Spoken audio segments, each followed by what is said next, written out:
ভালো থাকার একটা নতুন রাস্তা যেটা হয়েছে আমরার এডিক বাইদের এটা সেলিব্রেশন মানে ক্লিন টাইম যেটা আমরা করি, এটা অনেকে বুঝে না বা অনেকে বুঝে, যারা এডিক পারসন আছে, যারা ট্রিটমেন্ট নিচ্ছে তারা বুঝে, আর অন্যরা বুঝে না।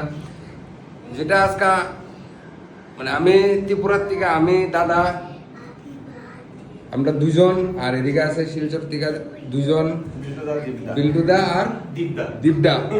তো মেইন হয়েছে শঙ্কুদার আজকে 10 ইয়ার্স কমপ্লিট করে মানে 11 ইয়ার্সে পারা দিছে। অনেক অনেক শুভেচ্ছা জানাই আমি। অনেক মানে আমি এটা কইতাম কোয়ার মতো ভাষা নেই, কারণ আমরা একজন আরেকজনকে দেখেই ভালো থাকার যে রাস্তাটা এটা ফুকাইয়া পাই আর কি। আর অনেকে অনেক কথা কয়, এটা তো আমরা স্কিপ করে জায়গা। তোমার তো আজকে আমি প্রথম দেখলাম, বিদ্যারও প্রথম দেখলাম, ফেলোশিপিং বাংলাদেশ। আর পিছনে আছে দেখো রাজদীপ দাস, এটা দিছে আমারই ট্রিটমেন্ট দিছে।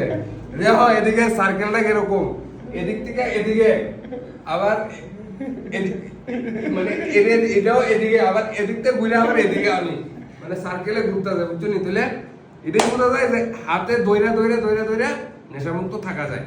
যে কারণে নেশামুক্ত থাকা যায়, ওইটা হলো সত্যি। কারণ কি আজকে এটা আমরা ভালো আছি, এবং কি আমার লগে যারা আছেন সবাই আমরা ভালো আছি, কয়েক বহুত বছর থেকে আমরা ভালো আছি। তো এই কারণে নেশামুক্ত থাকা যায় যদি নিজের সৎ ইচ্ছা থাকে আর যদি সঠিক জায়গায় চিকিৎসা হয়। তো এই কারণে ভালো থাকো, সুস্থ থাকো, এটাই কমো, সবাই মিলে যেন আমরা নেশামুক্ত থাকতে পারি আর ভালো থাকি, ওইটাই। আর আমরা তো সব আমরা নেশার এই বাইরে আজকের এটা আমরা সব ভালো আছি, যে আমরাও নেশামুক্তি কেন্দ্রে চিকিৎসা নিয়ে আজকের এটা সবাই ভালো আছি।